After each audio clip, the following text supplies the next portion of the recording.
Welcome back, everybody. This is video number 4 for the GPD series. And in this video, I want to talk about step 1. Step 1 of your graduate professional development. Step 1 is reflection. And in my previous video, I talked about those 3 steps of GPD. 1 is being reflection, 2, meaningful engagement, and 3, and that's storytelling. In this video, I want to focus on this part.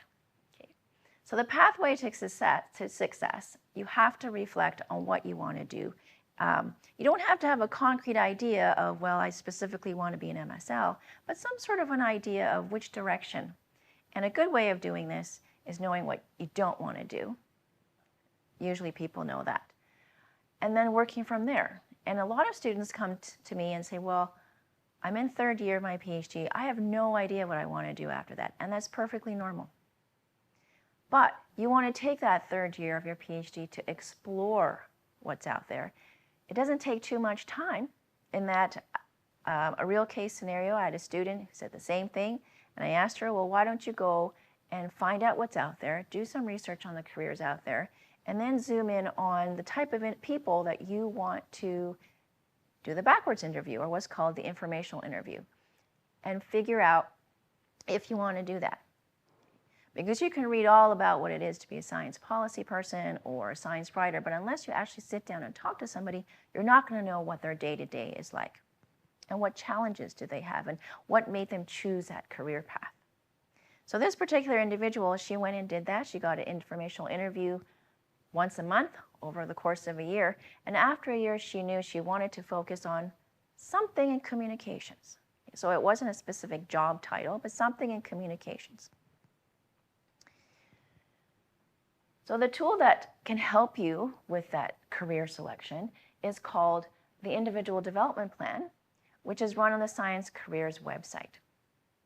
And what this plan does is it goes through assessments of your skills, your interests, and your values so that you can look at all the career options that are out there. And I'm going to take a moment to go through this tool with you right now. So when you go to the Science Careers webpage, they have an individual development plan. So you can Google Science Careers IDP or go straight to the front page of Science Careers, and this is what you'll see. Science Careers, actually I'll just show you. Here's Science Careers. And then under Career Tools, there's My IDP, Customize Your Career Plan. And I just want everybody to know it's not just for your career planning, but also for increasing your productivity as a scientist. Okay. So as a first-time user, you would click on here. If you're a returning user, you click on here. And as a returning user, I've already done that. When you open up the page, you're going to have an overview summary, some personal information. They just collect your name and when you began, your position, all these little dates, email preferences, and your password information. Now you're going to go to assessments, and under skills assessment, let's look into my assessment. Okay, so my assessment under scientific knowledge, for example, they're going to have a rating. So assess your proficiency in these areas on a scale of 1 to 5, where 1 is highly deficient and 5 is highly proficient. So for example, broad-based knowledge of science. So you have to assess yourself if you're 1, 2, 3, 4, or 5. Deep knowledge of my specific research area, and so on and so forth, until you go through research skills, communication, professionalism, management, leadership skills, responsible conduct of research, and career planning. And just to let everybody know that what I would like for everyone to assess is the 5 as being highly proficient. Imagine 5 as the CEO of a company, or the principal investigator of your lab, or a mentor that you go towards, so that you have something to work for. Okay? Because some students come to me and they've assessed 4 and 5s for all of their skills, so then you don't have anything, then you don't have anything to work towards. Okay? So you want to do that skills assessment. And then there's a summary sheet.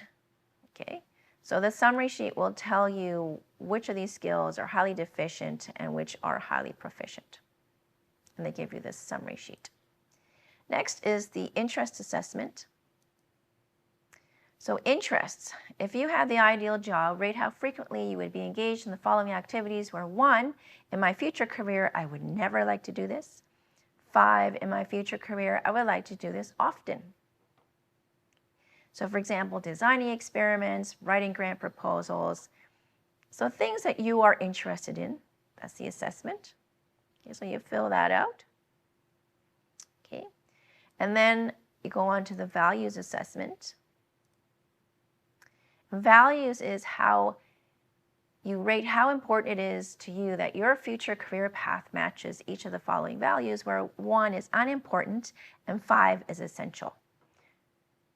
So for example, help society, contribute to the betterment of the world. Is that essential for you, or is that not very important for you? And so these are the values that you have. There's no wrong or right answer. It's just who you are.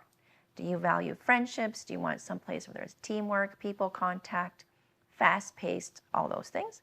So you fill that out. It takes about 15-20 minutes. And then it's going to give you a career fit. So my career path matches. So it'll tell you by a skills match and an interest match of where what you just filled in fits in with your potential career. Now, what I want people to take this with a grain of salt is don't feel like, oh, I have a 95% match in intellectual property, so that's what I want to do. So this is essentially a place to start so that you know what's out there. Some students take this and they realize, oh, I didn't even know that drug device approval and production was a thing, or but the clinical research management was something that I can consider. Then after you've done that, you go into read about careers and you click on resources. So let's say you want to venture more into, science policy. What is that? Or think tanks. What are those things? So then you can go on to read more and they'll have some resources for you. And then when you go on to attend events, okay, if you know you want to go into science policy, then you go into my events and workshops. You find the ones that you want to attend and you keep track of the events so that it's not just pushed back in your calendar. Also in addition to attending events, you have to talk to people. So this is where informational interviews come into place. And there's a whole sheet on what is an informational interview, how to conduct an informational interview, and how to keep that log, and you can have all your activities up here. The type of information you get from an informational interview is essential that it's not going to be published anywhere, it's not going to be on a website anywhere. So it's very important to have these informational interviews. And then choosing a career path. Okay. Here they have Plan A and Plan B. So what I want to add to that, if we focus your attention to the whiteboard that I'm going to be writing to, is you have a Plan A, and Plan A is where you want to be if everything goes correctly, if everything goes right. Okay. So here's Plan A.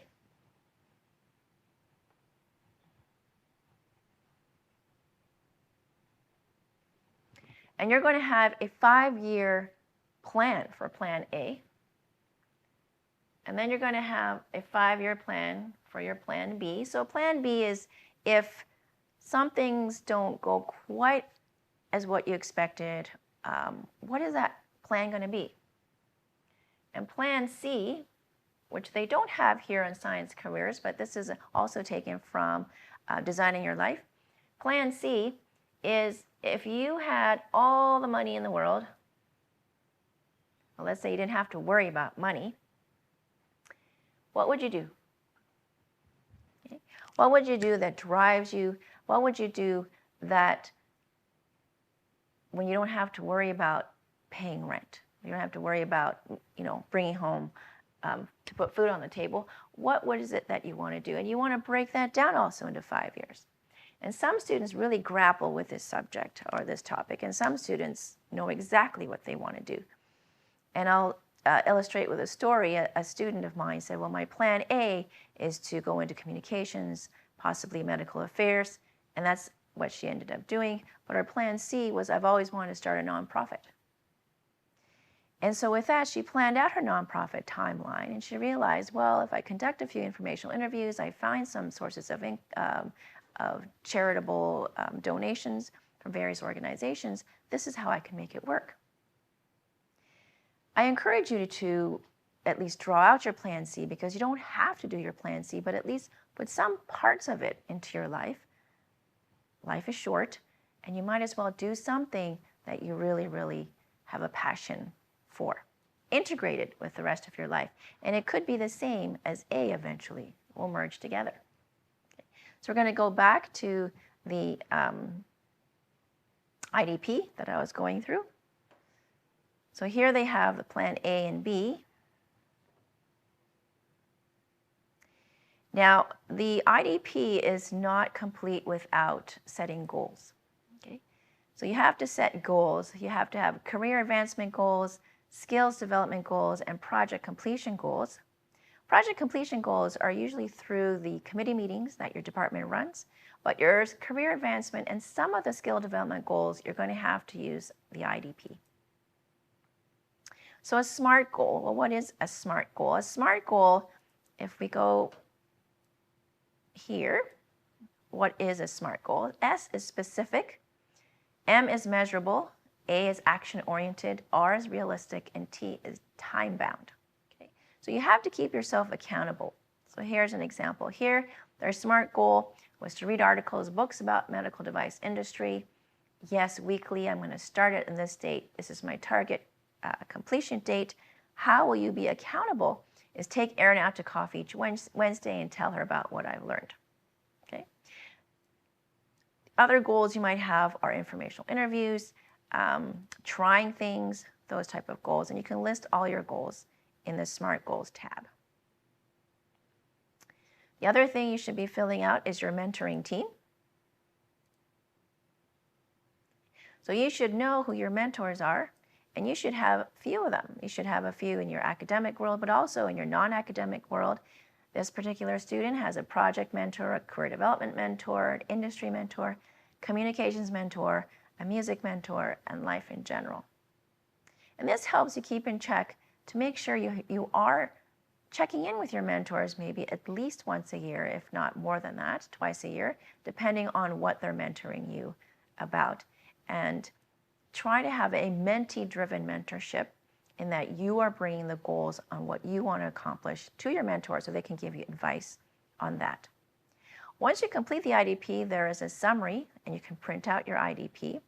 But having said that, your IDP is a living document. It's a living document that it's going to change every 6 months probably.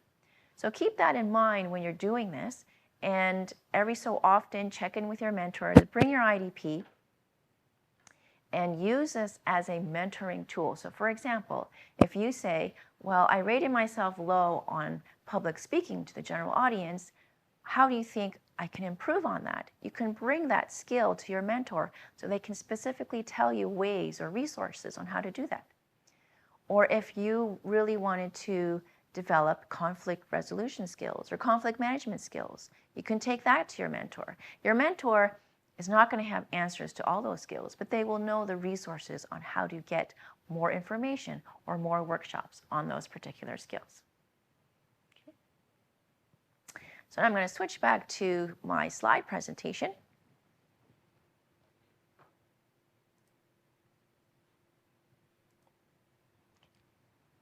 So the Individual Development Plan by Science Careers is a tool that I use. CIHR also has developed an individual development plan last summer that we are prototyping as well.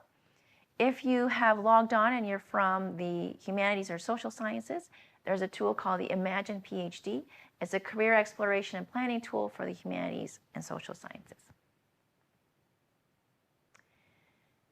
if you are an educator, or if you're watching this video as by yourself, or even with a group of you, this is when we're going to take a small break. And the question that I want you to think about is, what core competency skills should be developed to be successful as a graduate student and be market ready for your career? We talked about a bunch of skills for the IDP already, but think of other skills, or maybe skills on top of that, or skills that you think may need a little bit more extra attention.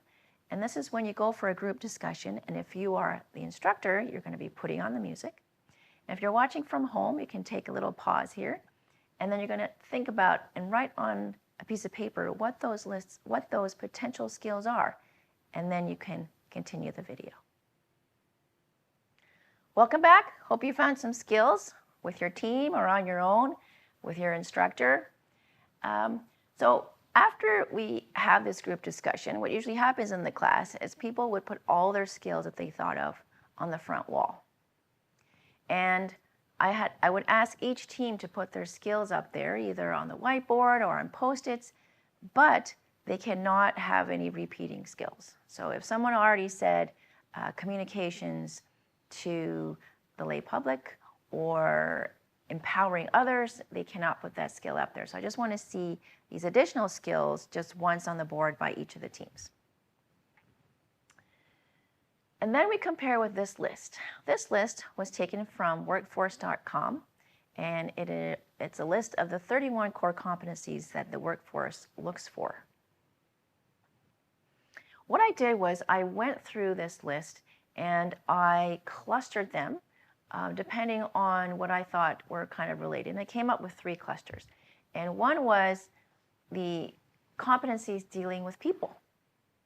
The second cluster is competencies dealing with your science or your discipline. And the third one is self-management competencies. So if we look at self-management competencies, self-confidence, stress management, personal credibility, and flexibility. Flexibility, I think, is a huge thing that industry and academic look for, is how flexible are you to move around, but especially in non-academic careers, because one day you might be reading about oncology, and the next day you might be reading on rheumatology, and the next day it might be something totally different. So to have that flexibility is key. All this, the competencies dealing with your discipline, hopefully by the end of your PhD thesis or the end of a really strong master's thesis, you will have these things embedded in your training.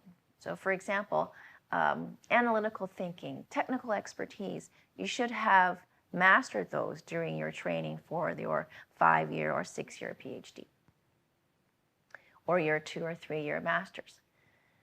Now, if you go to competencies dealing with people, you're looking at, for example, managing change, developing others, managing performance. And this whole section is communication and influencing cluster. So not just oral and written communication, but persuasive communication. So persuasive communication can be writing a grant, right? Persuasive communication. Knowing how to debate, knowing how to bring in your point of view with evidence to try to persuade the other party. Attention to communication is, when do you say certain things, when do you not say certain things, and how do you say them in a way that's comfortable for all audiences involved. Okay. So what I do with this list, I compare the list that the students have come up with and this list, and we see, well, are there some that the entire class missed, and what were those? And we talk about those skills, or we talk about those competencies. Okay. Another thing to add to this would be having a cultural awareness, so equity, diversity, and inclusive skills. That would be one thing that I would add to this as well. So the next video is going to be talking about, well, now we've laid out reflection, what are some of the career options out there? And I know the Science IDP has gone through some of them, but I will be going through some other options for you in my next one, in video number 5.